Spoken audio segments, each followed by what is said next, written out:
Bom dia, meus irmãos e irmãs. Quero saudar a igreja aqui presente e os que estão nos acompanhando pela internet, com a graça e a paz do nosso Senhor e Salvador Jesus Cristo. Amém? Antes mesmo de começarmos, nós ouvimos um louvor que tocou muito meu coração e eu quero fazer uma pergunta para você. O poder do Espírito Santo está sobre você nessa manhã? Foi fraco. O poder do Espírito Santo está sobre você essa manhã? Os olhos de graça do Senhor estão sobre você esta manhã?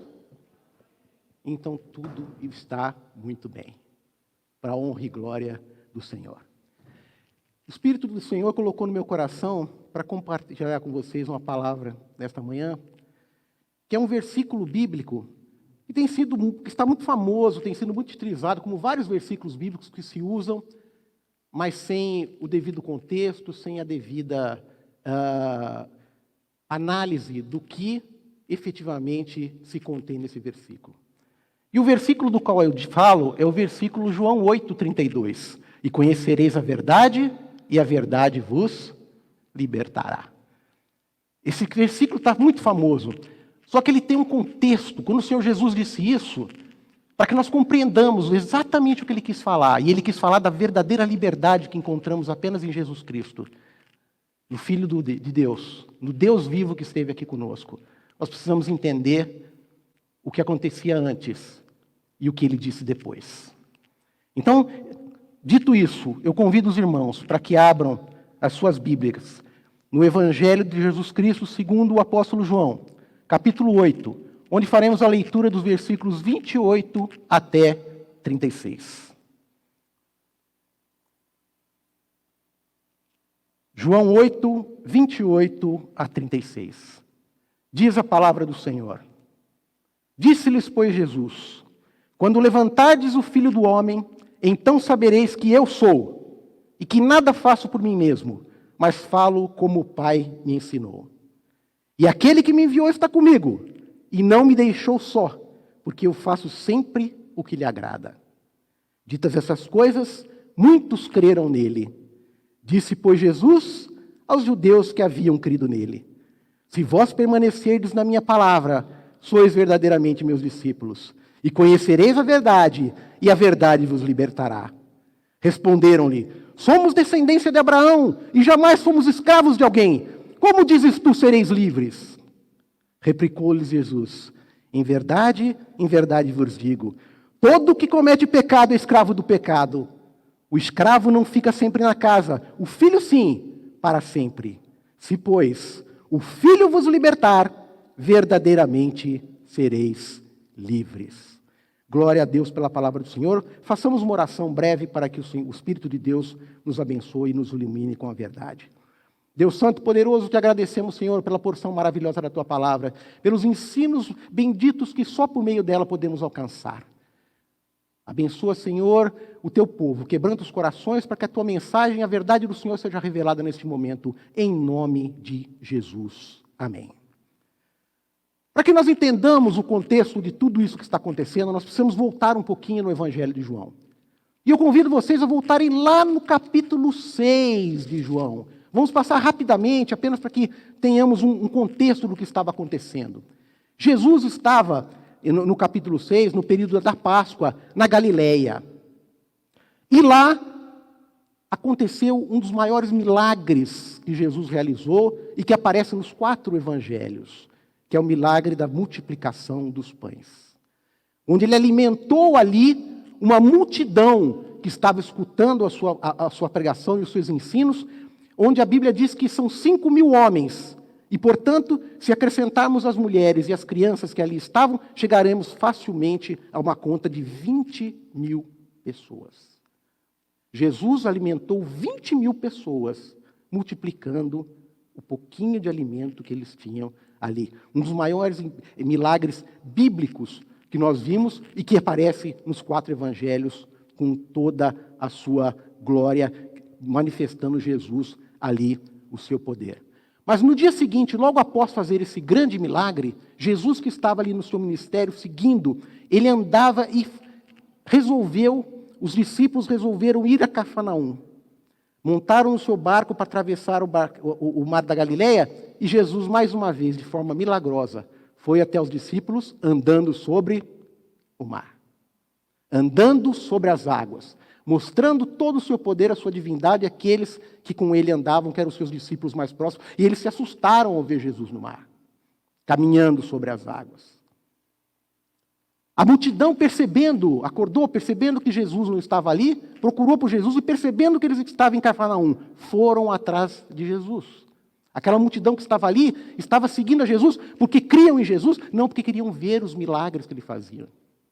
Queriam ver as coisas maravilhosas que ele dizia, mas nem todos criam. Seguiam pelas coisas que eles faziam. Como o pastor sempre diz, eles queriam as bênçãos de Deus e não os Deus das bênçãos. Eles estavam atrás de perseguir, de olhar e ver as coisas que Jesus estava fazendo. E ali então Jesus mais uma vez fala à multidão, dando sequência ao seu ministério, ao seu ensinamento. E os judeus que estavam ali murmuravam entre si, questionavam os ensinamentos de Jesus, questionavam as coisas que eles falavam e ainda diziam: o discurso dele é duro. O seu discurso é duro. E muitos deles foram embora. Muitos deles não suportaram a verdade que Jesus falava. Muitos deles não suportavam as coisas que Jesus dizia porque não correspondiam àquilo que estava no coração deles. O coração deles era duro. Eles não conseguiam compreender as verdades porque sabemos nós, a verdade da palavra do Senhor só pode ser compreendida por aqueles que são seus eleitos. Só pode ser compreendida por aqueles que têm o Espírito Santo, que nos revela, na verdade, aquele ensinamento. Que a fé não vem de nós. É dom de Deus. Quando essas pessoas vão embora, Jesus então vira para os seus discípulos mais próximos, para os 12 que eles estavam ali com ele, e pergunta: vocês não querem ir embora também? Vocês também não querem ir? Muitos já foram, vocês não querem ir também? E aí o apóstolo Pedro, sempre ele, Pedrão, diz o seguinte: para quem iremos? Tu tens as palavras da vida eterna. Capítulo 6, versículo 68. E Jesus respondeu: escolhi 12, mas um dentre vocês é o diabo. Diabo aqui quer dizer caluniador, falso acusador, e ele já se referia a Judas, que ele sabia o que Judas ia fazer. Estava no plano eterno do Senhor. Termina então o nosso capítulo 6 e passamos para o capítulo 7. No capítulo 7, a palavra do Senhor começa dizendo assim: passadas essas coisas, esse passadas essas coisas, é um tempo depois, representa um tempo entre o capítulo 6, que estava na Páscoa, e o capítulo 7, que é a festa do tabernáculo, da época da festa do tabernáculo, 7 meses. Qual é a importância de entendermos esses 7 meses? Jesus passou 2 dias falando àquela multidão de pessoas. E passou todo esse tempo ensinando e discipulando aqueles que estavam com ele. Ressaltando a importância do discipulado. A importância de se aprender o que o mestre quer. De ser um verdadeiro sim, seguidor integral do mestre. Para isso precisamos andar com Jesus, precisamos ouvir o que ele tem a dizer. É importante, é fundamental para o cristão o discipulado. Então Jesus ficou 2 dias falando à multidão e ficou esses outros 7 ensinando os seus discípulos, treinando aqueles que ficariam ali. E essa conta se faz porque lá no capítulo 6 o contexto era a festa da Páscoa e aqui já a festa dos tabernáculos. E aí nós vemos que no capítulo 7 uma outra coisa interessante. Os irmãos de Jesus vão até ele e dizem: Jesus, vai à festa dos tabernáculos para manifestar as coisas que você está fazendo. Faça isso lá, porque se você quer ser conhecido pelo mundo, você não vai ser conhecido escondido aqui. Você tem que ir lá mostrar o que você sabe fazer. E eles diziam isso porque, na verdade, nem eles mesmos criam em Jesus. Os próprios irmãos de Jesus não criam nele. Mas Jesus demonstrou ali a importância de estarmos sujeitos e conformados à soberania de Deus. Ele disse: não vou porque não é chegado o meu tempo. Não é ainda a minha hora. O plano da salvação não foi uma improvisação. O plano da improvisação tem o seu cronograma estabelecido, tem os seus momentos certos, e Jesus dizia, ainda não é este momento. Mas assim que os seus irmãos vão para a festa dos tabernáculos, logo no versículo 10 do capítulo 7, aparece que Jesus em seguida foi, porque havia chegado o seu tempo, e foi em secreto, foi em oculto, que ele queria demonstrar a soberania do Senhor na sua vida. E logo que Jesus chegou à festa, lá na festa dos tabernáculos, os judeus procuravam por ele. Os judeus estavam procurando por Jesus. Cadê ele? Cadê Jesus? Os judeus queriam ver Jesus. Porque acreditavam em Jesus? Não, porque queriam questionar Jesus. Porque queriam colocar Jesus em má situação. Porque queriam fazer armadilhas para Jesus. Essa era a verdadeira intenção do coração deles. Mas Jesus chegou até lá e foi direto ao templo para ensinar. Foi direto ao templo para ensinar. E quando ele começou a ensinar, as pessoas que ali estavam ficaram maravilhadas. Falaram, mas que esse homem que está falando essas coisas tão maravilhosas? Ele que não é um doutor da lei, ele que não é letrado, quem me ensinou essas coisas? Que domínio ele tem das Escrituras? Como isso é possível? Isso é possível porque a qualidade do ensino de Jesus não vinha do ensino dos homens, vinha do próprio Pai. Jesus era Deus, o Deus encarnado. Então ele falava com autoridade, ele falava daquilo que ele sabia, ele falava daquilo que estava dentro dele, daquilo que fazia parte dele. Mas essas coisas incomodavam aos judeus, aos fariseus. E eles mandaram guardas para prender Jesus. Jesus foi recebido com ordem de prisão. Os guardas foram lá. Jesus não poderia manifestar, não tinha liberdade de expressão, né? Ele tinha que ser contido. E os próprios guardas, quando lá chegaram, ao ouvirem os ensinamentos de Jesus, não o prenderam. Este homem fala coisas tão maravilhosas, como vamos prender esse homem? Na sequência, Jesus vai ao Monte das Oliveiras, ora, e volta a ensinar no templo. E aí o Evangelho nos traz aquela passagem conhecida da mulher adúltera. Todos vocês conhecem essa passagem, então não vou falar dela. Na sequência, o Evangelho volta a Jesus ensinando as pessoas e defendendo a sua autoridade. Imagine só, Jesus tinha que defender a sua autoridade porque as pessoas não criam no que ele estava falando e muito menos que ele era o Filho de Deus, ou qual era a sua missão e qual a sua função ali. Os fariseus, inclusive, questionavam dizendo, mas como assim? Você dá testemunho de você mesmo? Como que eu vou crer em você? Você fala de você? E esse debate vai indo até que Jesus diz, eu sou. E eu sou aqui, significa eu sou Deus. Eu sou é o nome de Deus. E nesse momento em que ele diz isso, é claro, muitos se escandalizaram, muitos evidentemente não creram, mas muitos creram. E aí chegamos aos versículos que lemos hoje, que é o objeto da nossa mensagem.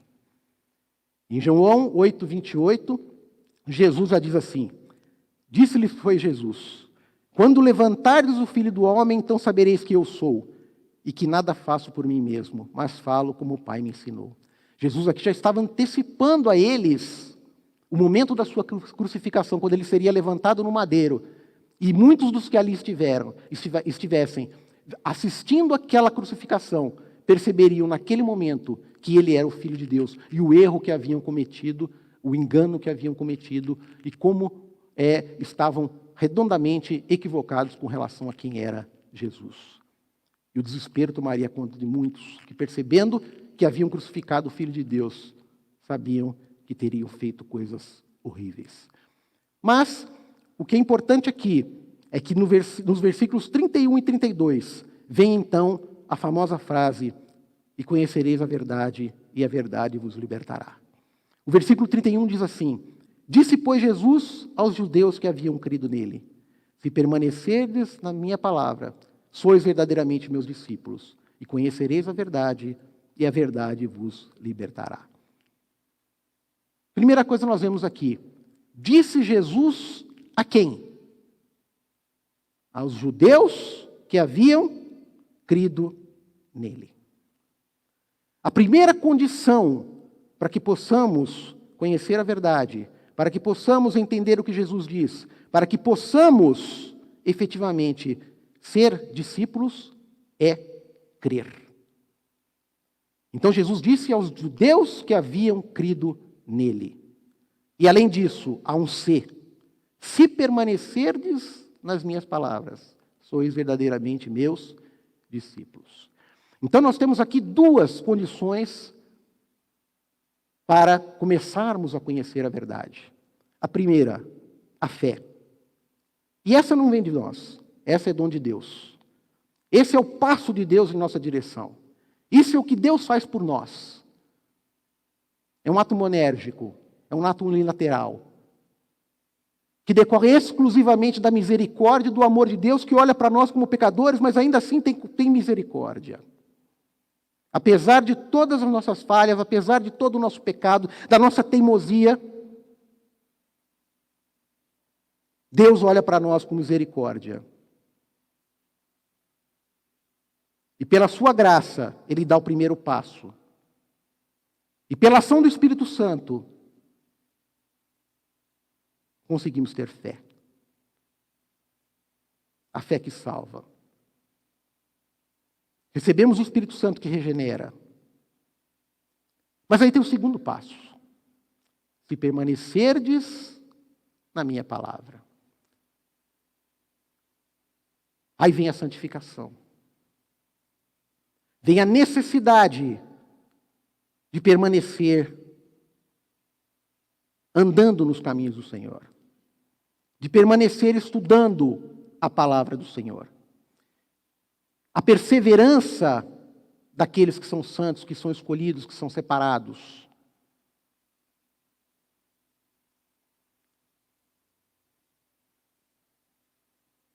E que só é possível para aqueles que têm a fé genuína, oriunda do Espírito Santo de Deus. Então, ser discípulo de Jesus, ser um discípulo que crê, que persevera na palavra, é condição para conhecer a verdade.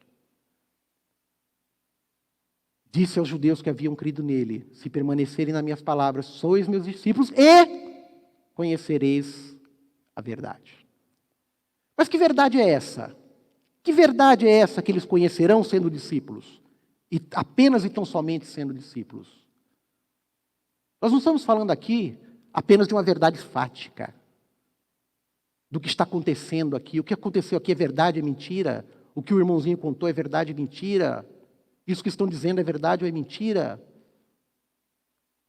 É evidente que para o cristão verdadeiro, para aquele que tem o Espírito Santo, a mentira não faz sentido algum. É evidente que o crente não deve mentir. Aquele que mentia não minta mais, a palavra do Senhor diz. Mas não é disso que se trata aqui. Aqui se trata da verdade pessoal, que é o próprio Jesus.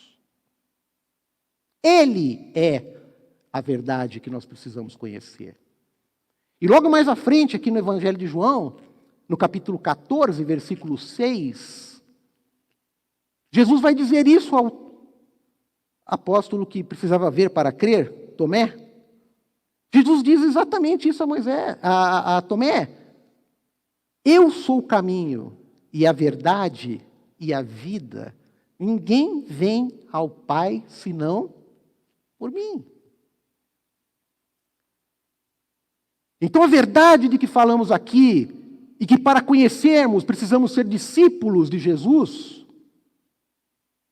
é o próprio Jesus, o Filho de Deus, a verdade pessoal, o Deus encarnado, o Filho de Deus, que é Deus e que é a única verdade.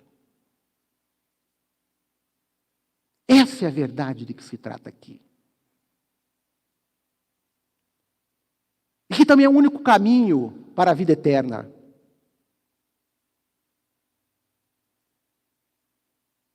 Mas o discurso de Jesus era duro. Os judeus não conseguiam entender isso. Eles questionaram Jesus. Espera aí, nós somos filhos de Abraão. Nós não somos escravos, nós somos livres.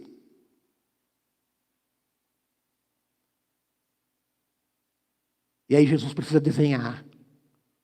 Jesus precisa esmiuçar. Jesus precisa esclarecer. E aí Jesus diz claramente: todo aquele, vamos ver lá, versículo 34. Em verdade vos digo, todo que comete pecado é escravo do pecado. E nesse ponto aqui, a versão que está na NVI, ela nos traz melhor o sentido do texto. Porque lá na NVI ele diz aqui: todo aquele que vive pecando é escravo do pecado. Porque, claro, nós somos pecadores. Nós somos convertidos, somos eleitos, recebemos o Espírito Santo de Deus, mas não deixamos de ser pecadores. Então, se a cada vez que nós pecássemos, nós perdêssemos a salvação, nós estaríamos perdidos mesmo. Mas não é isso que o texto diz. O texto diz aquele que vive no pecado. Assim como lá atrás ele disse que eu preciso permanecer na palavra de Cristo, aqui ele diz que eu não devo viver pecando. E então ele dizia que aquele que vive pecando é escravo do pecado. Simples assim. E mais na frente ele vai dizendo assim, que tudo bem, vocês são filhos de Abraão, mas o filho tem que mostrar as características do pai, e vocês não mostram.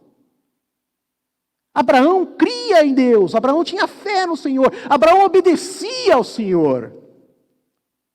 Vocês não. Vocês não têm a minha palavra em vocês. Vocês não me amam. Como vocês querem dizer que são filhos de Abraão? Não são. Não são. Jesus é duro. Sim, o discurso de Jesus é duro. Lá na frente ele é mais duro. No versículo 44 ele fala: vocês são filhos de Satanás, que é o pai da mentira. A verdade é essa. Vocês não são filhos de Abraão. Vocês são filhos de Satanás.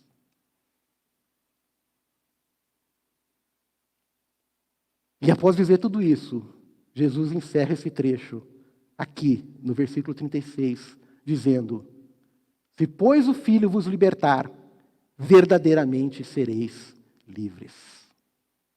E aqui a mensagem se fecha. Jesus disse aos judeus que haviam crido nele, portanto, aqueles que tinham fé. Jesus disse a esses que têm fé que se eles permanecerem na verdade, permanecerem na palavra, eles conhecerão a verdade que é Ele mesmo, que é Jesus, que é essa verdade pessoal, que é Deus. E essa verdade é a única que pode libertá-los. Porque somente Jesus é o caminho, a verdade e a vida. Então eu quero que vocês guardem no coração, para meditar durante essa semana, 3 coisas. Primeiro, precisamos ter fé e permanecer na palavra do Senhor, para sermos verdadeiros discípulos de Jesus. Porque ser discípulo, essa é a segunda coisa, é condição para conhecer a verdade pessoal, que Jesus é, e que ninguém conhecerá a verdade se não for discípulo. Quem não é discípulo não pode dizer que conhece a verdade. E nem que a conhecerá. E terceiro, somente por meio da verdade pessoal, do conhecimento dessa verdade pessoal, é que nós vamos alcançar a verdadeira liberdade. A liberdade que interessa. Que não é uma liberdade física, não é uma liberdade política, não é uma liberdade econômica. Não. Não. É uma liberdade espiritual. A liberdade que vem da certeza da salvação. Da certeza de que temos um Deus que é por nós e que ninguém pode ser contra nós. De que temos um Deus que mandou seu Filho morrer por nós aqui e garantir lugar para nós no céu. que nos garante a vida eterna, que venceu o nosso maior inimigo, que é a morte. Então, eu desejo a todos uma excelente semana. Que vocês permaneçam na palavra durante essa semana. E mais do que isso, que conheçam perfeitamente a verdade, para serem realmente livres com o nosso Senhor Jesus Cristo. Que Deus abençoe.